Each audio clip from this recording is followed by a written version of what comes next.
এবং এই সঙ্গে কিছু ঘটনা আমরা তুলে ধরেছি। গত 18 সেপ্টেম্বর শান্তিবাজারে মিটিং ডাকা হয়েছে অল পার্টি, এবং সেখানে এসডিএম অফিসের চত্বরের মধ্যেই আক্রান্ত হয়েছেন আমাদের পার্টির নেতৃত্ব। সেখানে দেখা গেল পুলিশ বা প্রশাসন থেকে যে ব্যবস্থা নেওয়ার কথা সে উল্টো তাদেরকে যখন হসপিটালে নেওয়া হলো শান্তিবাজার হাসপাতালে, হাসপাতাল কর্তৃপক্ষ তাদের নিরাপত্তা দিতে পারবে না, তাহলে সেখানেও আক্রান্ত হতে পারে।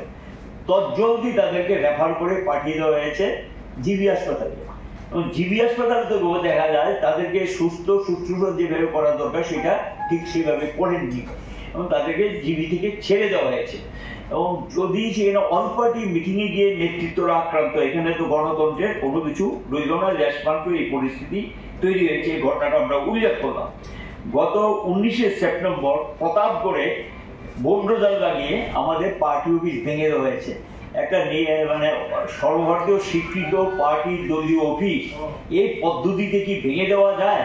এটা পদ্ধতিগতভাবে ঠিক কিনা আমরা এটা প্রতিবাদ করেছি এবং বলেছি এটা বন্ধ হওয়া উচিত। এবং সেখানে মামলা হয়েছে, আসামি গ্রেপ্তার হয়েছে কিনা আমরা জানি না।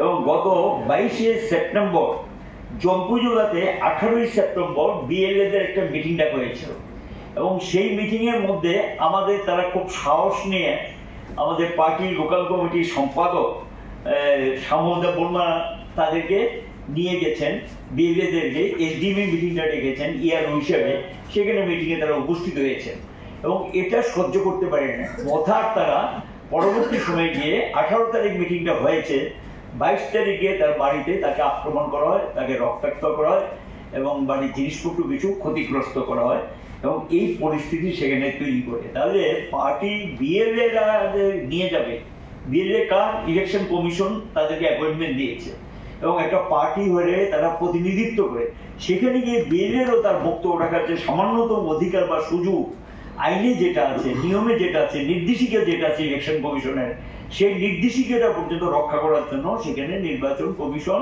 তাদের দায়িত্ব নেওয়া বা ব্যবস্থা নেওয়ার ক্ষেত্রে অপারগ হয়েছে বা ব্যবস্থা নেননি। এবং সেই 19 সেপ্টেম্বর কমলপুরে এসডিএম ইয়ারও হিসেবে একটা মিটিং ডেকেছেন। সেই মিটিং এর মধ্যেও আগের দিন জানিয়ে দেওয়া হয়েছে এবং আগের দিন থেকে খবর হলো মিটিং এ গেলেই সেখানে কমলপুর টাউন হলে আক্রান্ত হবে।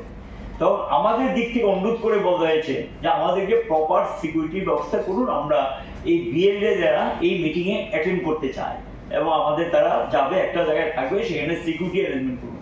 এসডিএম শুনলেন এবং আমরা তো নিশ্চিত সেই ব্যবস্থা করবে, কিন্তু পরবর্তী সময় দেখা গেল তিনি কোনো ব্যবস্থা করলেন না, আমাদের তারা সেখানে মিটিং এ যেতে পারলেন না।